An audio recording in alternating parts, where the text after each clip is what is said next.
Good morning, everyone. It's good to be with you on this Thursday morning when the air is thick, but I'm glad to know that temperatures are going down. This is a tough time to be a spiritual leader because there's so much going on in people's lives that's causing them pain and anguish and sadness. I hear repeatedly from people who say that they've stopped watching the television news because it's just too depressing.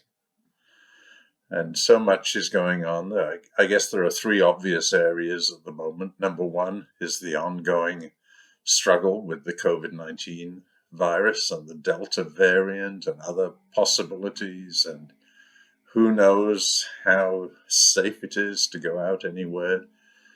And people are still being very cautious, but finding that after 18 months or so, that cabin fever has really reached its peak and everybody's desperate just to get out and do something. And I understand that and I get that. So depression is spiritual crisis number one. Spiritual crisis number two comes with the news from Haiti. We're now told that at least 2,000 people have died, and it'll probably be a lot more than that in this terrible earthquake that came hot on the heels of a spiritual crisis and the assassination of the leader. And then on top of all of that, Tropical Storm Grace shows up and dumps huge amounts of rain on a community that's already struggling and living outdoors. Those of us who've been to Haiti know that it's a land of extreme poverty. There is very little infrastructure. No running water for people, no garbage disposal, and so on and so forth, let alone basic services like healthcare and education. So it just seems to be adding insult to injury for these extra crises to come to Haiti. And who's to know what to do about it? This is spiritual crisis number two. And then the news from Afghanistan. It's an intractable situation. And those who are students of history know that this is the third time, at least in modern history, that a great power has got involved in trying to reform Afghanistan and failed. It's the British, the Russians had the same experience. You can't just go into a country and wave a magic wand and expect a whole fabric of society to change. Of course, for us living in the Aden Arcade area, this is our crisis because it's on our doorstep. We are ground zero for immigrants from Afghanistan coming to the United States. And we have a lot of refugees here in our neighborhood.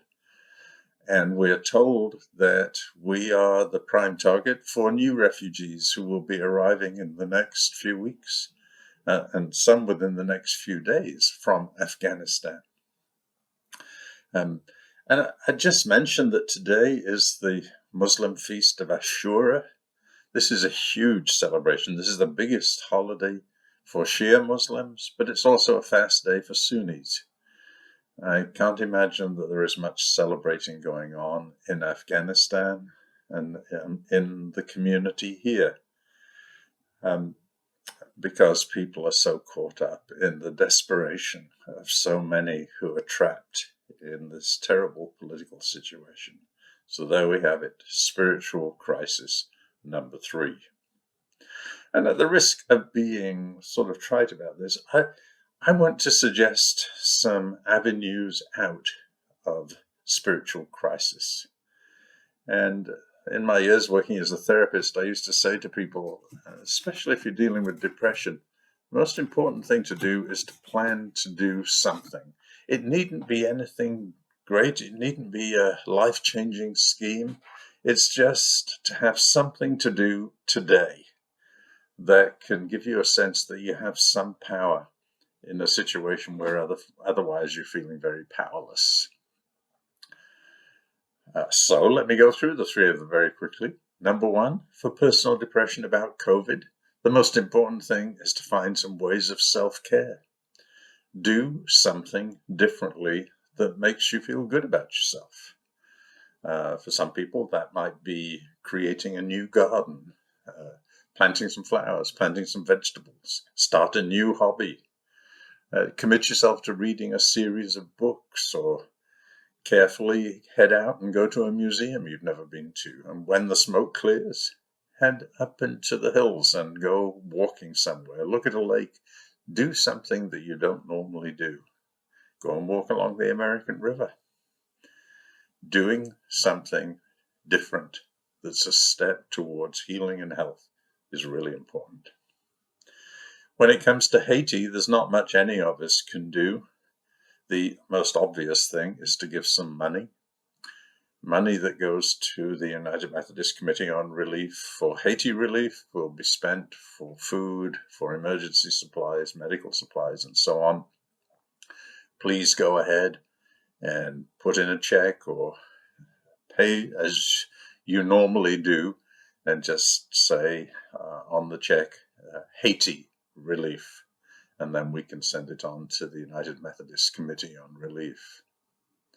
Which reminds me too that another crisis in this area is, of course, the fires that are right on our doorstep, and we are still collecting money for the annual conference fund for disaster relief within the bounds of our annual conference.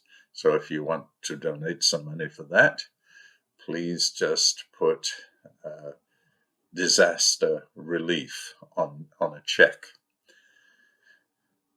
So the annual conference is very busy giving out food and grocery cards and restaurant cards and so on to people who have lost everything. When it comes to crisis number 3, the Afghan refugees, again, giving some money might be an option.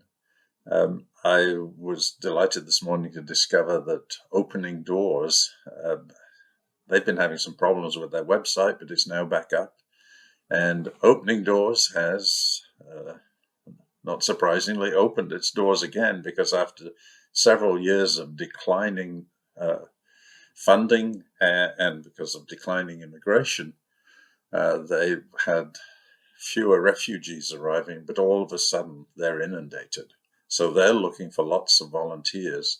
So do please go to their website, Opening Doors Inc., and check out the possibilities for volunteering. There are many different things that people can do.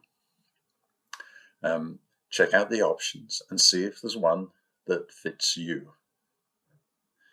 So this Sunday, we will be continuing the series on Jesus through different eyes. We just have 2 Sundays left. This one, it's Jesus in the African experience, and I called it Jesus and the Ancestors in Africa. Christianity has been in Africa right from the beginning, and Christianity now is growing faster in Africa than anywhere else in the world. Christianity is now a religion of the South rather than the North, with its massive growth both in Latin America and in Africa. So there's much to learn from African Christians because of their deep rootedness in spirituality and sense of God at work in their lives that long preceded the arrival of the missionaries.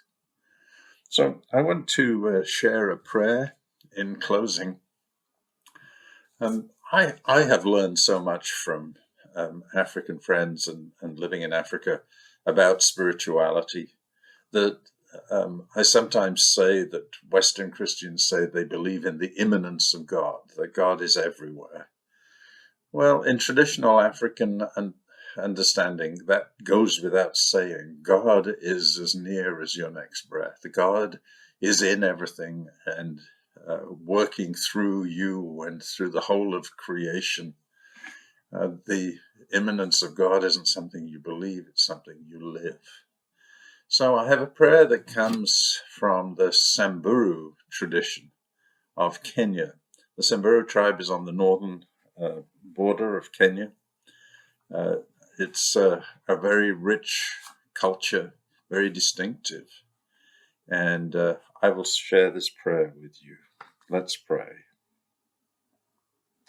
It says, "May God agree with us. Yes, my God, you will save us. Yes, my God, you will guide us.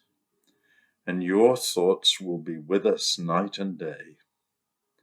Grant us to remain a long time, like the great wing of rain, like the long rains. Give us the fragrance of a purifying branch. Be the support of our burdens, and may they always be untied. The shells of fertility and mothers and children. God be our safeguard, also where the shepherds are. God, sky, with stars at your sides, and the moon in the middle of your stomach. Morning of my God that is rising, come and hit us with your waters." And God said, "All right." Powerful words from a very different world for most of us.